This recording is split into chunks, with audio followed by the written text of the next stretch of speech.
Estás escuchando una producción de Lowpod.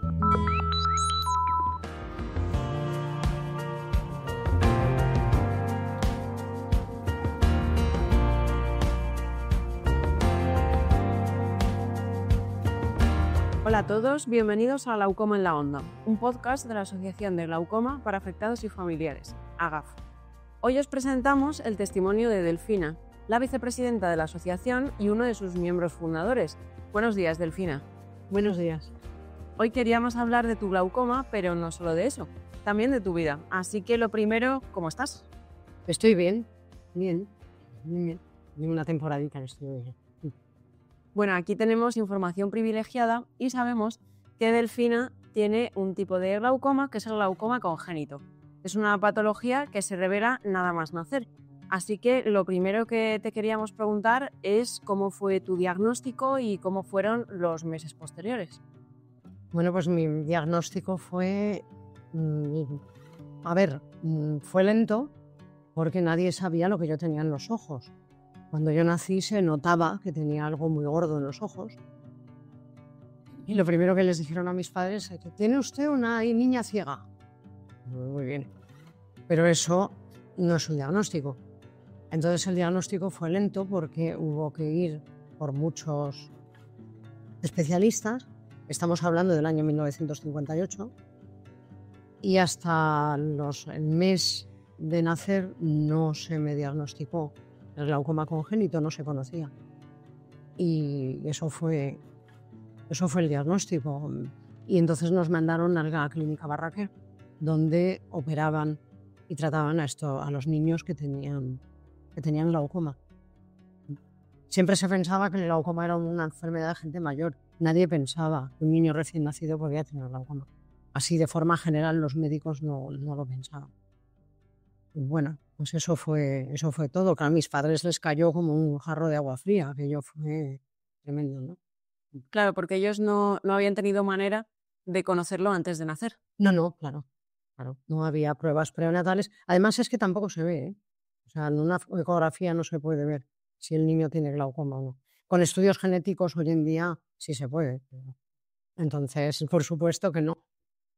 ¿Y los meses posteriores cómo fueron? ¿Tuviste alguna operación? ¿Fuiste a otro especialista?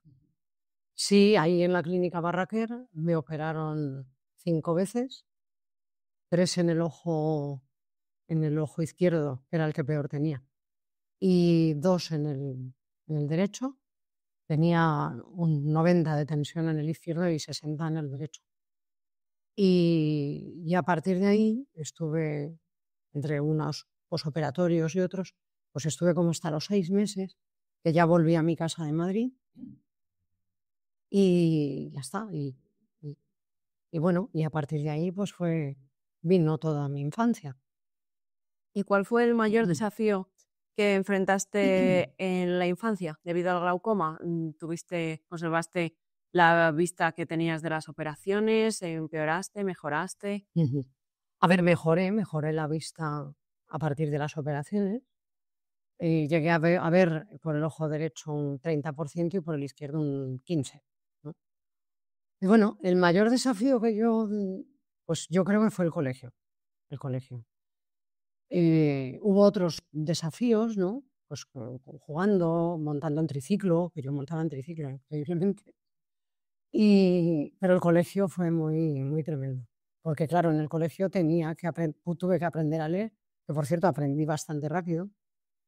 Y había muchas cosas que a mí me resultaban hostiles y un obstáculo tremendo. Es que en aquel tiempo no había ninguna adaptación para el colegio con los niños. Estaba el colegio de la ONCE, pero es que era para niños ciegos.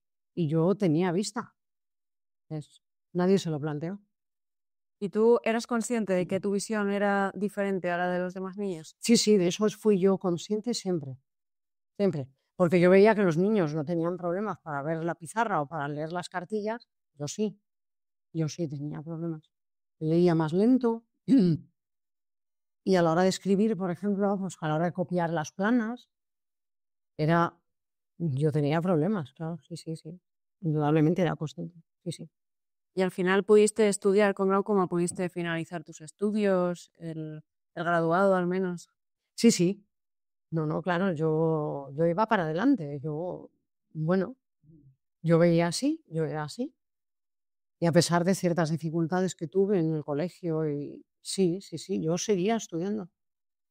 Me costaba trabajo leer a veces un poco, me cansaba, tenía que leer dosificándome el tiempo, pero desde muy pequeña, además, desde bastante pequeña. Pero bueno, yo tenía mis amigas y, hombre, yo veía que, por ejemplo, en el colegio, pues al Tula me cogían enseguida. Había saltos de la comba que yo no podía hacer. Pero bueno, pero en general yo vivía, hombre, eso te marca algunas cosas, ¿no? Porque ves que no eres igual que los demás, pero sigues adelante. ¿Y cómo fue tu incursión en el mundo laboral? ¿Pudiste Mm. trabajar? ¿Tuviste algún tipo de adaptación en el trabajo? A ver, eh, cuando yo acabé la carrera en el año 80, porque yo estudié una carrera, y luego me presenté a oposiciones en el año 82.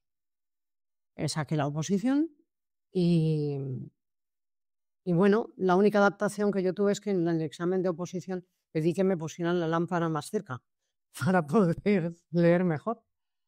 Había un ejercicio oral, lo he leído y entonces pues yo. Pero bueno, saqué la oposición y bueno, me empezaron a mandar a institutos y casi la dificultad más grande que tuve fue con los adolescentes, eso sí, y con los traslados a los institutos, que había algunos que estaban lejos y entonces yo, como no podía conducir, tenía que andar con el transporte público siempre a rastras. Y bueno, pero yo seguía. ¿Adaptaciones? No, ninguna. No, no. Y mientras tanto, mientras seguías esta trayectoria de el colegio, el instituto, la universidad, entrabas en el mercado laboral, ¿cómo iba evolucionando el glaucoma? Pues en principio estuvo parado durante muchísimos años, hasta que yo tuve 25 años, que tuve la primera subida de tensión fuerte. Y a partir de ahí empecé a generar una catarata en el ojo derecho, que era con el que yo veía más. Y eso me entorpecía bastante, me entorpeció bastante. No obstante, pues cuando me mandaron a Lorca, al Instituto de Lorca, y antes ya, yo había decidido especializarme en gente mayor, en gente adulta. Y eso para mí fue mucho mejor, porque no tenía que mantener la disciplina en la clase. Entonces, bueno, era mejor, eran grupos más pequeños. Y entonces, pues bueno, a los 27 años tuve mi primera hija y bueno, pues tuve una excedencia porque perdí el ojo, cuando la niña era muy pequeñita, perdí el ojo derecho porque tuve un accidente. Me metí el palo de un cogedor en el ojo.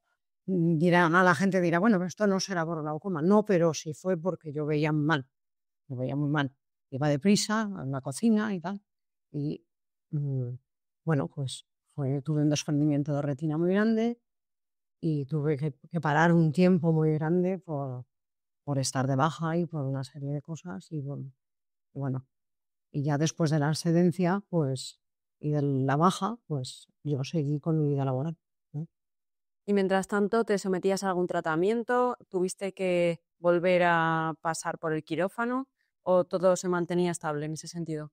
A ver, pasé por el quirófano porque me hicieron una vitrectomía cuando perdí el ojo. Y me pusieron, yo seguía con tratamientos, claro. Las gotas cuando yo era pequeña había solo pilocarpina. A partir de los 18 años se descubrió el timolol, el malerato de timolol. Y yo estaba con eso, con ese tratamiento siempre, siempre. Entonces, bueno, pues durante el tiempo de mi vida laboral estuve con timolol y luego, pues, cuando volví a trabajar, pues igual sí, claro, pero operaciones de glaucoma no tuve. La única, la vitrectomía porque tuve un desprendimiento de la retina. Y ahora en tu vida cotidiana, porque claro, tú tuviste muchas menos adaptaciones que las que a día de hoy pueden tener las personas con baja visión. ¿Qué adaptaciones a día de hoy sigues echando de menos en la sociedad? Pues mm, no te sabría decir. Así de primeras, quizá no te sabría decir. Eh, y yo creo que si realmente se quiere seguir una vida laboral, una vida de estudios, a ver, en los trabajos hay muy pocas adaptaciones, pero hay algunas, ya hay algunas. Ampliaciones de pantalla del ordenador, programas incluso que hablan y se aumentan. Eh, bueno, no te sabría decir. Quizá algunas veces obstáculos que hay en la calle que no se ven y que no se tienen en cuenta. Si no se ve, pues te puedes dar un golpe en la cabeza o con alguna ventana. A ver, la sociedad no puede ser totalmente perfecta. Y además no es lo mismo ver un poquito que no ver nada. Entonces sí, hay adaptaciones que a lo mejor no se echan de menos. A ver, yo el problema más grande que tenía era pues quizá para leer. Cuando llegó la lupa electrónica fue una liberación porque yo podía leer muchos textos que hasta entonces no he podido leer, no había podido leer. Los audiolibros son una adaptación muy buena. Los móviles ya tienen voz, pero sí, existen, siempre se puede mejorar, ¿no? Siempre se puede mejorar. Por ejemplo, hay escalones que no se ven, ¿no? Hay instrumentos, por ejemplo, cuando vas a un restaurante, los vasos son de color transparente, a veces no se ven bien. Bueno, este tipo de cosas, ¿no? Pero no te sabría decir, esto implica un estudio más complejo de las cosas, ¿no? No sé.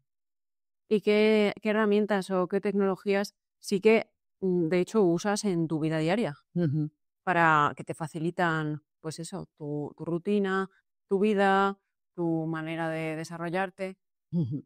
Pues, a ver, mm, una vez que ya he perdido la vista del otro ojo también, pues incluso antes de perderla, yo tenía mi lupa electrónica, empecé a tener ya adaptaciones con el móvil, no solo de ampliación de pantalla, sino de tener el voiceover, ¿no? El asistente de voz, que es fantástico. Eso te permite manejar el correo electrónico, te permite manejar el WhatsApp, te abre toda una gama de posibilidades, ¿no? Y bueno, pues el lector de pantalla no lo uso, pero no lo uso porque no uso ordenador por ahora. ¿No? Podría usarlo perfectamente. Y sí, una vez además, bueno, yo entré en la 11 en el año 89 y estuve muchísimos años que no tuve adaptaciones, pero luego ya al cabo de los años, pues sí tuve algunas. Pero claro, hay mucha gente que no puede entrar en la 11 y necesita esas adaptaciones, ¿no? Entonces, bueno, pues yo creo que lo que te he dicho, ¿no? Básicamente. O sea, los audiolibros. Los audiolibros son una herramienta magnífica para poder escuchar cosas y leer, ¿no? Sin necesidad de forzar la vista. Ese tipo de cosas. Luego, claro, yo llevo un bastón, evidentemente, y bueno, pues esas adaptaciones son las que yo básicamente uso, ¿no? Filtros para, bueno, si la luz me molesta, que todavía veo luz. Bueno, Y en ese sentido, ¿alguna vez has tenido que enfrentar prejuicios o comentarios sobre el resto visual que tenías, sobre la patología? ¿Alguna vez has tenido que hacer frente a alguno de esos prejuicios? a ver, en el cole sí, porque en el cole en aquel tiempo además es que no había ni adaptaciones ni nada y además lo del bullying, ¿cómo se dice? ¿Cómo es para los Sí, niños? sí, el bullying, el Bullying. bullying. El bullying pues existía y yo lo sufrí mucho. Pero bueno, ya una vez que ya fui más mayor y ya, pues la verdad es que no he sentido muchos prejuicios con respecto a eso. De hecho, me llamó mucho la atención cuando empecé a usar el bastón que la gente te ayuda mucho. La gente es muy maja, la gente es solidaria. Sí, sí. Y a pesar de esta ayuda que dices, ¿Hay algo que te gustaría que la sociedad entendiera mejor sobre las personas con baja visión, con cualquier tipo de discapacidad visual? Hambre me gustaría, sobre todo cuando yo veía un poquito todavía, había cosas que la gente pues no entendía, ¿no? Que en un momento dado te dieras con una puerta de cristal, porque querías entrar por el escaparate, ¿no? Entonces, que eso, hay muchas cosas que la gente pues no puede entender, ¿no? El hecho, por ejemplo, de que no veas un letrero, a la gente le llama la atención, ¿no? No, pero si mira, si lo pone ahí. Eso de que dice la gente, no, mira, mira, allá que hay un no sé qué, pues tú tiras falla y tú dices, ¿allá dónde? ¿No? Es complicado. Hay muchas veces es que la gente no está en el universo de la baja visión ni de la ceguera. Entonces, que nos falte ese sentido, pues es muy complicado de comprender. Yo lo entiendo. Hay que concienciar a la gente. Hay que concienciar. ¿Te ha afectado emocionalmente vivir con glaucoma congénito? Sí, sí, sí. Sobre todo a veces, en algunos momentos, mucho, pero en general yo creo que somos personas un poco distintas al resto de la gente. Me da la sensación de que tenemos una sensibilidad un poco distinta. Y claro que te afecta emocionalmente. Sobre todo cuando ves tus limitaciones, ves que tienes límites, que, bueno, pues cada límite es una frustración, es un fracaso, una frustración a la que te tienes que sobreponer y tienes que seguir hacia adelante. Siguiendo por esta línea de cómo puede afectar al final una enfermedad, sobre todo una enfermedad que se vive desde que naces, mm, emocionalmente, cómo te puede afectar, ¿qué consejos le darías a alguien que acaba de ser diagnosticado de glaucoma, tanto a nivel emocional como a lo mejor pues a nivel más práctico, pero sobre todo cómo lo puede sobrellevar? Pues conociendo lo que le pasa, lo primero, la conciencia sobre la enfermedad es muy importante. Y luego intentando no tener una actitud derrotista ante la vida. ¿Sí? Se tiende mucho a tener una actitud de limitación, de minusvalía, de frustración. Si uno sigue con eso, pues va por muy mal camino. Uno tiene que eh, intentar superar todo, superar y superar. Y verdaderamente nuestro estado de ánimo a veces pues, no es bueno, pero tenemos que seguir hacia adelante. Y tenemos que intentar ver con amor a a toda la gente que nos rodea, no con rencor y con odio de mira ese bello, no. ¿No? Eso no. Hay que seguir adelante e intentar que neurológicamente no te afecte tanto y mentalmente, ¿sabes? Porque hay muchas depresiones y hay muchos problemas y, bueno, pues hay que superarlos de alguna manera, ¿no? Hay que buscar ayuda muchas veces, pero sí, eso es lo que yo les diría, que intentaran dominar ese espíritu oscuro que tenemos, ¿no? A veces. ¿Y qué le dirías a tu versión más joven, a una Delfina más joven, sobre cómo enfrentar el glaucoma, sobre cómo le va a ir en la vida? Un poco tranquilizar a esa versión más joven. Pues yo le diría que hiciera lo que hizo, no tener miedo, no tener miedo, porque aunque llegara a la ceguera, cosa de la que yo era bastante consciente, ya cuando era joven, pues bueno, ya aprendería yo a moverme de cualquier otra manera. Mira, no tener adaptaciones ni tener tanto cuidado como hoy en día tiene dos caras, una buena y una mala. La buena es que te vas adaptando a tu problema, ¿sabes? Y la mala, pues es que, claro, no puedes hacer muchas cosas, claro, es obvio, ¿no?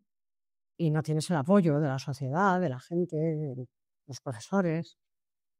Bueno, yo tuve un problema con los profesores, ¿no? Pero quiero decir que, que hay que seguir, seguir hacia adelante.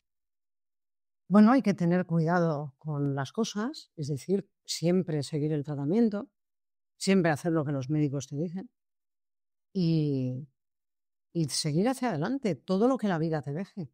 Y luego, si llega la ceguera, aprovechar todo lo que has vivido, toda tu experiencia, para manejarte de una manera diferente. Y yo le diría que a lo mejor en algún momento de su vida tiene que vivir de una forma distinta. Solo eso. Y quería terminar también un poco, que no es que vayamos a terminar ya, pero quería hacerte así las últimas preguntas hablando del futuro y luego del pasado. ¿Cómo te imaginas el futuro de la medicina en relación al glaucoma congénito? ¿Qué hitos piensas que se van a lograr próximamente o que te haría especial ilusión que se llegara a alcanzar? Pues mira, la cirugía de glaucoma ha avanzado, porque ha avanzado, claro, pero no tanto. Debería haber más avances. Lo que pasa es que es difícil experimentar con niños, ¿no? Y claro, las cosas hay que experimentarlas antes de hacerlas. Eso es el I+U de la investigación. Pero yo creo que aunque tengas un niño con un glaucoma grave, yo primero, me concienciaría muchísimo de la enfermedad.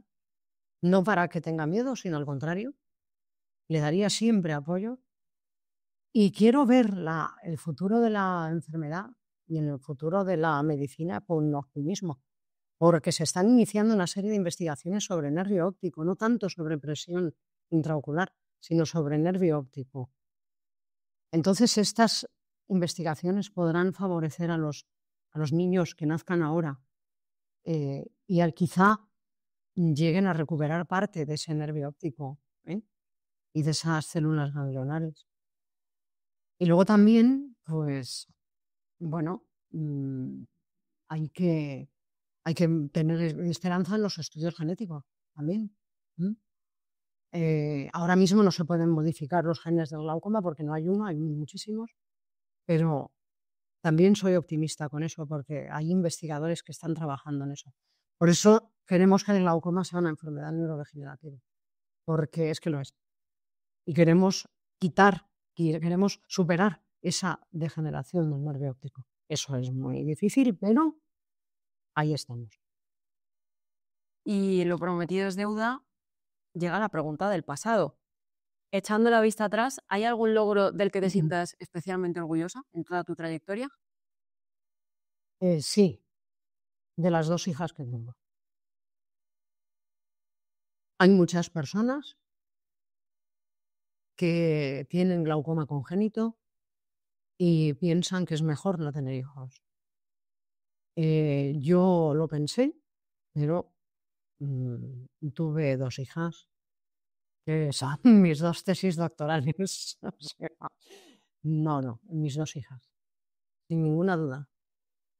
Y luego la relación que tengo con mi marido también, claro, obviamente.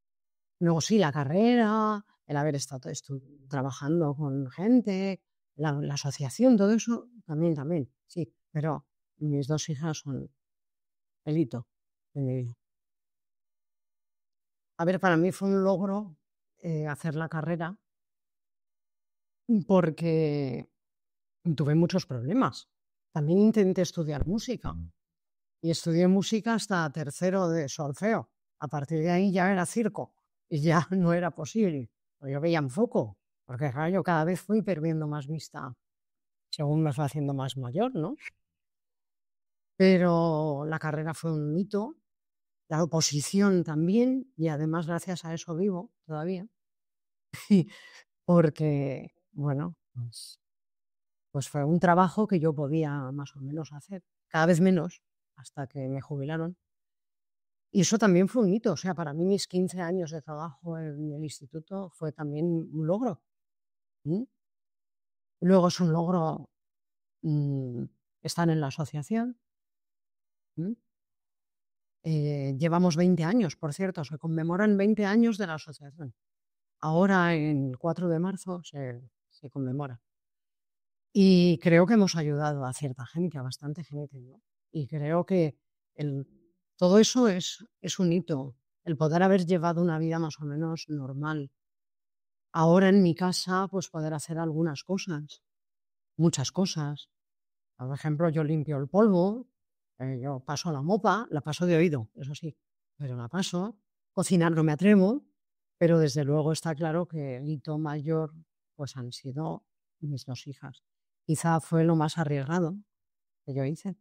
Han sido 2 cesáreas, una peor y otra mejor por los años que pasaron, se llevan 10 años. Entonces, bueno, pues creo que eso y mi función en casa y mi función de educadora de mis hijas, que desde luego no sería nada si no fuera por mi marido. Y pues bueno, pues fue muy... Pues eso es el mejor resumen un poco de mi vida, ¿no? Yo creo. Estudios, carrera, y bueno, pues... Y luego las chicas, ¿no? Obviamente trabajo y las chicas. Y bueno, la asociación AGAF, que es muy importante, todavía sigue siendo muy importante. Tuve una temporada que quería dejarla, pero fue con lo de la pandemia y después de haber perdido la vista del ojo que me quedaba, el 3% que me quedaba en el ojo izquierdo. Que no sé cómo duró tanto, porque con 90 de tensión al nacer tuvimos a mí. Porque yo tenía que haber estado hecho un asco desde el principio, ¿no? Y sí, bueno, pues ahí estuvo el pobre ojito izquierdo. Y ahora está el pobre que ya no funciona. Pero bueno, pero sí, siempre hay hitos en la vida de una persona y mis hijas son el mayor, sin ninguna duda. Bueno, Delfina, pues muchas gracias. Gracias por haber compartido este rato con nosotros y por habernos contado toda tu trayectoria y habernos dado un ejemplo, al fin y al cabo. Bueno, ejemplo, no lo sé, hay mucha gente extraordinaria por ahí.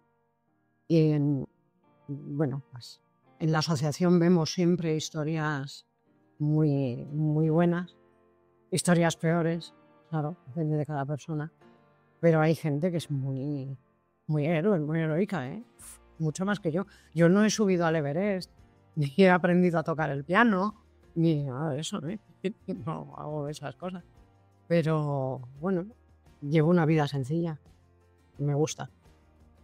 Bueno, pues reiterarte nuestro agradecimiento por aparecer en uno de los episodios de este podcast. Y nada, y pues a todos los demás os esperamos en el siguiente episodio de Glaucoma en la Onda. Muchas gracias a todos.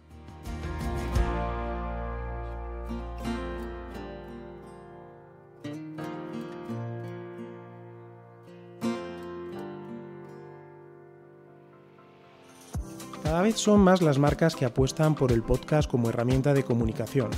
Pero, ¿qué ventajas tiene? Con un podcast le hablas al oído a tu cliente, estableciendo una conexión más directa, cercana y emocional. Un espacio de diálogo que crea comunidad. Aumenta también el recuerdo de tu marca y tu credibilidad. En Lowpod te queremos ayudar. Somos una productora que impulsa tu comunicación a través de la palabra. Para más información visita nuestra web lowpod.es o escríbenos a contacto@lowpod.es.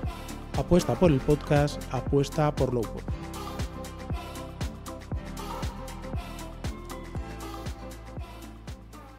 Este podcast se lleva a cabo con la colaboración de Angelini Pharma. Angelini Pharma no ha interferido en el contenido del proyecto.